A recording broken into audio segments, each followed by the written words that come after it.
Hello বন্ধুরা, তোমরা সবাই কেমন আছো? আশা করি সবাই খুব ভালো আছো। আবার আজকে একটা নতুন ভিডিওতে তোমাদের অনেক অনেক স্বাগত। আমরা চলে গেছিলাম রথের মেলায়। আমাদের দুর্গাপুরের রথের মেলা তোমরা অনেকেই শুনে থাকবে, দুর্গাপুরের বাইরে যারা থাকো খুবই বড়। আর আমাদের দুর্গাপুরের সবথেকে বড় আশেপাশের মধ্যে এই মেলাটাই হয়। তো রথের সামনে চলে এসেছি ঠাকুরকে প্রণাম করার জন্য। আর এই রথটার সামনে একটা লাইটিং দেওয়া হেয়ার ব্যান্ড বিক্রি করছিল, খুব ভালো লাগছিল, যদিও এখন আর বয়স নেই সেটা পরার। তো রথটা তোমাদেরকে পুরোপুরি দেখালাম। ঠাকুরকে প্রণাম করে আমরা মেলার দিকে ঢুকছি। এখানে দেখতে পেলাম একটা জীবন্ত গান্ধীজি, উনি কিছু স্বল্প মূল্যের বিনিময়ে ফটো তুলছেন। তবে ওনার মেকওভার কিন্তু দারুণ ছিল, তবে আবার একটু মুখের মিলটা কমই লাগলো গান্ধীজির সাথে। যাই হোক, দেখি আর কি আছে। আজকে তো এসছি প্রথম দিন, তো পুরো মেলাটা ঘুরে দেখতে দুদিন মোটামুটি সময় লেগে যাবে। তো বই মেলা আছে এই দিকটায়, বই মেলায় আর ঢুকছি না, অন্য আর যা আছে সেগুলোর দিকে যাই। নাকে আসছিল অনেকক্ষণ ধরে ফিশ ফ্রাইয়ের গন্ধ, তো সেই ফিশ ফ্রাইয়ের খোঁজেই চলছে যে কোথায় দোকানটি আছে ফিশ ফ্রাইয়ের। তো এখানে একটা ঘোড়া দাঁড়িয়ে আছে। ঘোড়া কিন্তু প্রত্যেকবার আসে চিত্রালয়ের মেলাতে, এটা আমরা ছোটোবেলা থেকে চড়ে আসছি। এই ঘোড়া টোড়া এগুলো চিত্রালয়ে খুবই ফেমাস। অন্য কোনো মেলাতে হয়তো সচরাচর আসে না, কিন্তু চিত্রালয়ের এই মেলাতে এটা আসে। এই যে দেখো, কলকাতা ফ্যাশন, বিভিন্ন ধরনের জামা কাপড়, সংসারের জিনিসপত্র, সাজা গোজার জিনিস, চটি, জুতো, ফার্নিচার, তোমরা সব কিছু আমাদের এই মেলায় পেয়ে যাবে। এই ক্লিপগুলো দেখো 20 টাকা করে দাম বলছিল। কালেকশন কিন্তু অসম্ভব সুন্দর।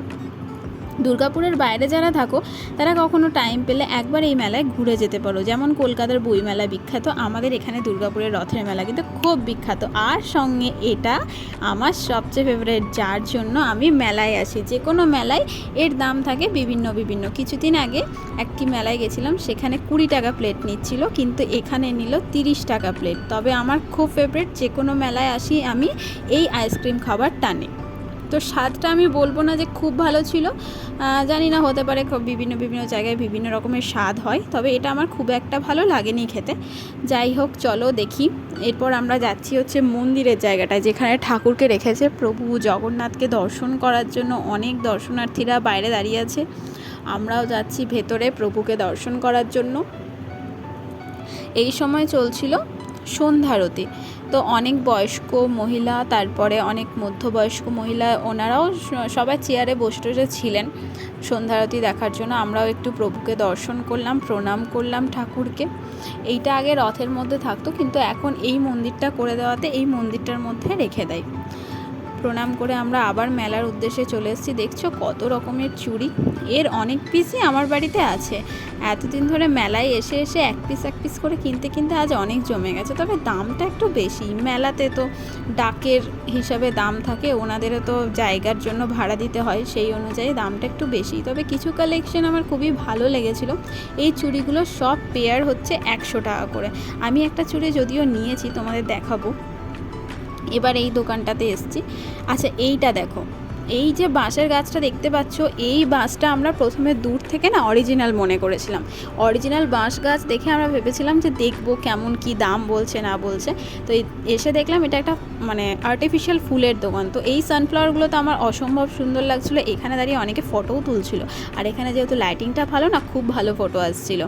তো ফুলগুলো ছিল অসম্ভব সুন্দর, তোমরা ঘর সাজানোর জন্য যে কেউ কিনতে পারো। তবে দামটা কিন্তু একটু বেশি মার্কেট প্রাইসের তুলনায়। এই যে আমি যাচ্ছি দেখো, হাঁটতে লাল কুর্তি পরা আমি গেছিলাম। তবে আমার মনে হচ্ছিল মেলাতে এরকম একটা না পরে গিয়ে একটু খোলাখালা বা ঢিলাঢালা পরে গেলেই ভালো হতো। যা গরম, লাস্টে তো 2 ঘন্টা পর আর পাচ্ছিলাম না, গরমের চোটে আমাদেরকে বেরিয়ে আসতে হলো। আবার এসছি একটা কসমেটিক্সের দোকানে। এই সমস্ত জিনিস দেখে মনই ভরতে চায় না। তো কিনছি একটা, কিন্তু ঘুরছি অনেক। এবার চলে এসেছি ফাইবারের দোকানে। এইগুলো কিন্তু আমাদের মা কাকিমারা কেনে অনেক। এই যে ট্রে, তারপরে বাটি, এগুলো এখন দেখতে খুবই ভালো লাগে। যে দেখবে তারই মনে হবে নি। শুধু মা কাকিমা নয়, আমারও 2-1টা নিতে ইচ্ছে হয়েছিল, কিন্তু যেহেতু মা আসেনি তাই আর সাহস করে নিলাম না। তবে ব্যাগগুলো দেখে আমার খুব ভালো লাগলো। এই ব্যাগ একটা কিনতে হবে, কিছুদিন পর একটা জায়গায় যাওয়ার আছে, এই ধরনের ব্যাগ প্রয়োজন। যাই মাকে বাড়িতে গিয়ে বললাম যে মা এরকম এসছে, তো তুমি যদি যাও তাহলে একটা ব্যাগ নিয়ে আসবে। এটা হচ্ছে সেই ফার্নিচারের দোকানগুলো, যে এন্ট্রান্সটা আছে ওর সামনে আমরা এখন আছি। এত বড় মেলা, কোন দিকটা দিয়ে বেরোবো, 3-4টে গেট আছে। তবে যখন বেরোই তার আধ ঘন্টা আগে থেকে প্রিপারেশন নিতে হয়। যে কোন গেটটা দিয়ে আমরা গাড়ি রেখেছি সেই গেটটা খুঁজে বের করার জন্য। দেখছো কত ভালো ভালো ফার্নিচার এসছে। আর আমি এই যে সামনে হেঁটে যাচ্ছি, এখানে ঝালমুড়ির দোকান, কুলফির দোকান, কি নেই। দুর্গাপুরের রথের মেলা মানে হিরে থেকে জিরে তোমরা সব পাবে। ঘর সাজানোর জিনিস, একটা সংসার তৈরি করে দেবে এই মেলা।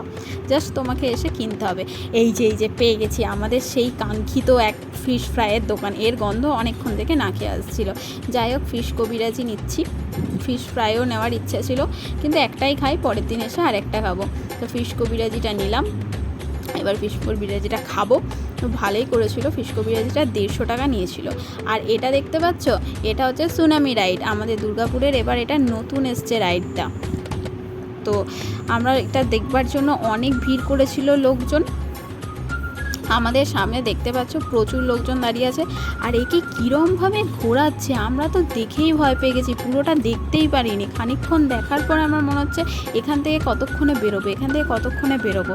তো এটা মানে অসম্ভব সুন্দর ছিল ব্যাপারটা। আর বাচ্চাদের রাইড ছিল, 360 ডিগ্রি রাইড ছিল, অক্টোপাস ছিল, বড় নাগরদোলা ছিল, আরও অনেক কিছু নাগরদোলা যা থাকে মোটামুটি সবই ছিল। ময়ূর ছিল, বাচ্চাদের যে জাম্পিং রাইডগুলো হয় সেগুলো ছিল। তবে এটা দেখে জাস্ট আমার হার্ট অ্যাটাক হয়ে যাচ্ছে। সামনে ভিড়টা দেখছো, এই ভিড়টা মানে কি বলবো, এই রাইডটা দেখার জন্য অর্ধেক ভিড়। কত লোক উঠবে জানি না, বাট ভিড় প্রচুর। এই রাইডের টিকিট ছিল 150 টাকা করে। আর ব্রেক ড্যান্স বলো, তারপরে যে ড্রাগন ট্রেন, আরও ছোটোখাটো যেগুলো, সেগুলো 80 টাকা 100 টাকা করে টিকিট। এই দেখো, এই বাচ্চাদের নাগরদোলাগুলো দেখতে কিন্তু খুবই ভালো লাগে। আশেপাশটা তোমাদের দেখাচ্ছি। এখানে ছিল বাচ্চাদের এই যে জাম্পিংটা, এটা তো আমি ছোটোবেলায় খুবই উঠেছি। এখন তো বড় হয়ে গেছে, আমাকে নেবে না আর, তাই আর উঠছি না। নিলে আমি এখনও উঠে যাবো, কোনো অসুবিধা নেই। আর এই পাশে ওই যে বড় উঁচু মতো, ওইটা 360 ডিগ্রিটা আছে। আর পিছন দিকে আছে যে বড় নাগরদোলাটা, যেটা আমরা এত বছর ধরে মেলায় এসে দেখে এসেছি। তো যাই হোক, এদের আবার স্টার্ট হবে এখন। এগুলো একটা রাউন্ড শেষ হলো, আর একটা রাউন্ডের পর আরেকটা রাউন্ড স্টার্ট হচ্ছে। আমরা তো কিছুক্ষণ দেখার পর এখান থেকে বেরিয়ে এলাম। তো জীবনে আমি ব্রেক ড্যান্স ছাড়া এর বাইরে আর কোথাও উঠতে পারলাম না। টোরাই উঠেছিলাম যখন আমি অনেকটা ছোট ছিলাম আমার ভাইয়ের সাথে। তো তারপরে ওই ব্রেক ড্যান্স অবধি আমি সীমাবদ্ধ। তো এইসব ছাড়িয়ে আমরা আবার মেলার দিকে দেখি। এই দেখো, তোমাদের বললাম না যে সংসার সাজিয়ে দেবে, সংসারের সমস্ত জিনিসপত্র চিত্রালয়ের মেলাতে পেয়ে যাবে। হাঁড়ি, খুন্তি, কড়াই, যাবতীয় যা জিনিস লাগে, হাতুড়ি কাস্তে, তারপরে রুটি বেলনা, তাওয়া, সব ঝাঁঝরা, খুন্তি, সমস্ত কিচ্ছু বাকি নেই এখানে। আবার এসছি একটা দোকানে। এই দোকান তো দেখে শেষ হচ্ছে না, তবে এই দোকান থেকে আমি নিয়েছিলাম একটা চুড়ি, তোমাদেরকে সেটা দেখাবো। দাঁড়াও, তোমাদেরকে দেখাচ্ছি কোন চুড়িটা নিয়েছি। এই দেখো, এই চুড়িটা নিয়েছি, যেটা তোমার নিউড কালারের দেখতে পাচ্ছ, এই পাশের যে নিউড কালার, এক্স্যাক্টলি এই চুড়িটা আমি নিয়েছিলাম। এটা কিংবা ব্ল্যাকটা নেওয়ার ইচ্ছে ছিল, তো নিউডটাই নিলাম। ব্ল্যাকটা আবার ইচ্ছা আছে পরের দিন গিয়ে নেব। চুড়িগুলো খুবই সুন্দর, 100 টাকা জোড়া, একটু দামটা বেশি, কিন্তু চুড়িগুলো খুবই ভালো লেগেছিলো। যখন মেলা যখন গেছি কিছু তো নিতেই হবে। মেলা ঘোরা শেষ, এরপরে কিছু একটা নিয়ে নিলাম, খেয়ে নিলাম, এরপর আমরা বাড়ি আসছি। দেখছো রাস্তায় কত ভিড়, কি পরিমাণে ভিড়। আর আমি তো ঘেমে গেছি 2 ঘন্টা পর, তাই জন্য আমি বললাম ঠিক আছে চলো ছাড়ো, এবার বাড়িতেই চলে যাই। এত ঘেমে গিয়ে আর ভালো লাগছিল না। রাস্তায় শুধু ভিড়টা দেখো, গাড়ির স্ট্যান্ড দেখো, কত টোটো গাড়ি, মানে এই 2-3টে রাস্তা আমাদের দুর্গাপুরে এই সময়টা প্রচণ্ড বিজি একটা রোড হয়ে যায়। আর কত দূর পর্যন্ত যে গাড়ির স্ট্যান্ড থাকে তার তো কোনো ঠিকানা নেই। ইভেন কি মাঠের মধ্যেও কিছুটা জায়গা রেখেছে যেখানে গাড়ি স্ট্যান্ড আছে।